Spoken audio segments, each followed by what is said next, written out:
3 years ago, I set out to construct the most powerful nootropic stack for focus, motivation, and sheer cognitive horsepower. I logged hundreds of hours, sampled endless amounts of cognitive performance chemicals, and ran beta tests with soldiers from the United States Army. And after massive experimentation and ruthless trial and error, my work had finally paid off. I found what I was looking for.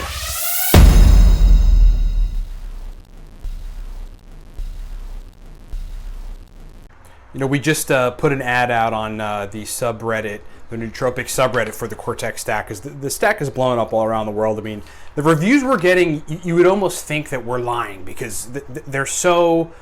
People are like, this changed my life. My brain functions incredibly better. I can't believe how much better my verbal fluency is, how much better my focus is. I sat down and worked for 7 hours last night. I haven't done that in 10 years. Like, you almost think we're full of crap because people respond so positively to the product, but we're not.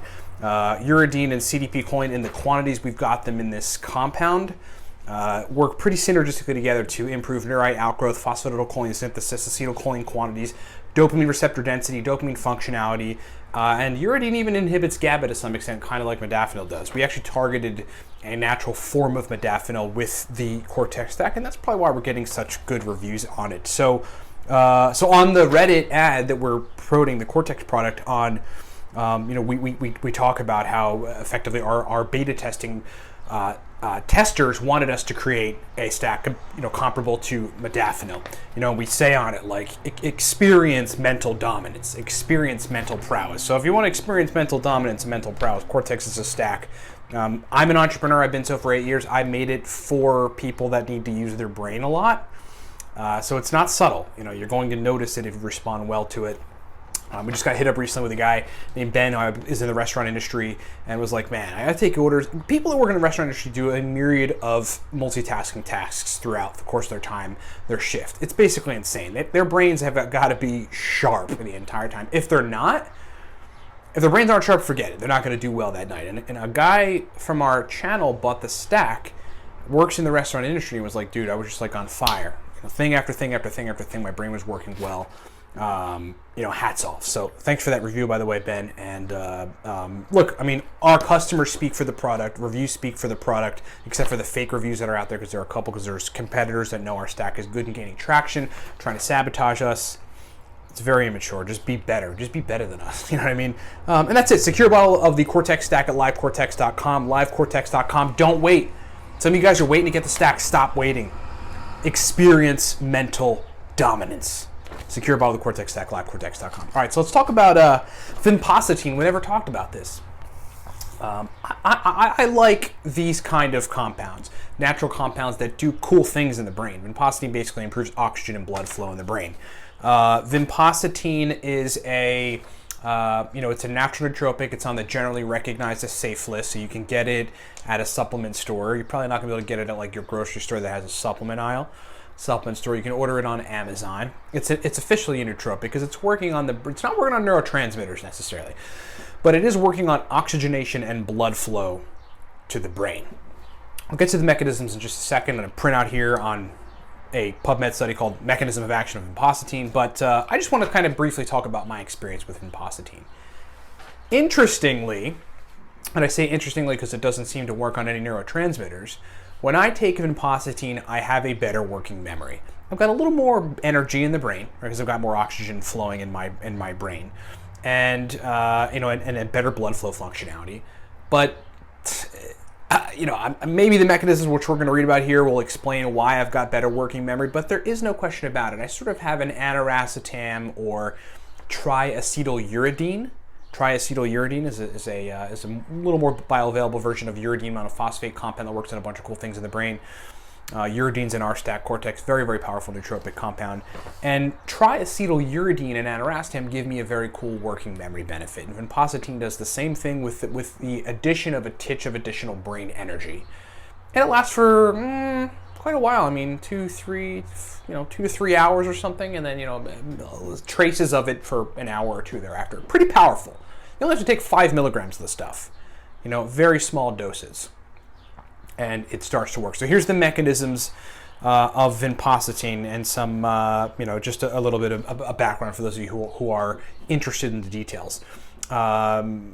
This stuff was introduced into clinical practice some 20 years ago in Hungary for the treatment of cerebrovascular, so neurological sort of blood flow and vein disorders, and related symptoms that come from those disorders. Since then, its active ingredient, vinpocetine, I guess they're talking about Caventin, which is sort of maybe a medicine or something in Hungary, which has an active ingredient called vinpocetine, which is vinpocetine. Beside its therapeutical utilization, has become a reference compound in the pharmacological research of cognitive deficits caused by hypoxia and ischemia, as well as in the cellular and biochemical investigations related to cyclic nucleotides.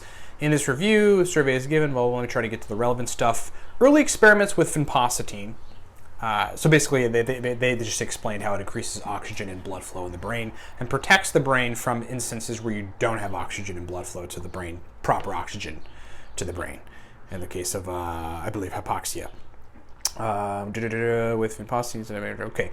Early experiments with vinpocetine indicated the following: selective enhancement of brain circulation and oxygen utilization without significant alteration.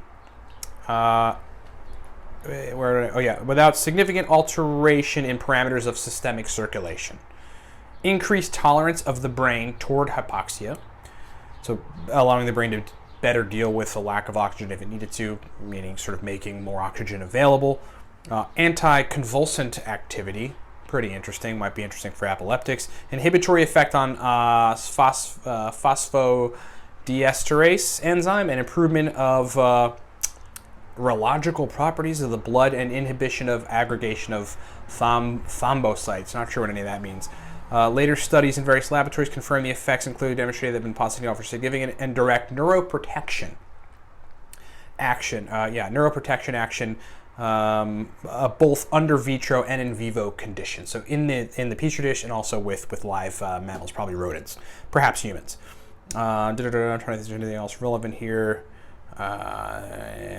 It is assumed that the inhibition of a part of one of the mechanisms of vinpocetine enhances intracellular GMP levels in the vascular smooth muscle, leading to reduced resistance of cerebral vessels and an increase in cerebral blood flow. The increase in cerebral blood flow might even contribute to the neuroprotective action of vinpocetine. So, I can't believe we haven't talked about this because vinpocetine is pretty cool. It's in the arsenal for me. I pull it out a couple times a month, and I take it on its own. I really haven't tried to stack it with a bunch of things because I'm one of those people that like to try things individually, and if you can get them to work for you, to keep doing them individually. And so, I might take 5 milligrams of vinpocetine in the morning with some coffee or something, and then get to work. And I can tell, and I do it in an instance where I first of all, lots of cerebral work, but particularly working with numbers where my working memory needs to be a little better and I need more mental energy, enhanced blood flow, these sorts of things. So a good example would absolutely be working with analytics, Facebook ads. I'm exploring Facebook ads for the Cortex stack and a few other things. And so looking at the numbers, breaking down the numbers, trying to hold everything in your mind at once. Google Analytics is another example, looking at analytics, looking at where your traffic's coming from so you can optimize in the realm of search engine optimization and SEM, search engine marketing, PPC, these sorts of things. So analytical cerebral work is sort of the best application for me when it comes down to vinpocetine. And the greatest part about it is you have to take a very little bit of it and you can get it like at a supplement store. Vinpocetine, pretty awesome nootropic compound. Thanks for watching.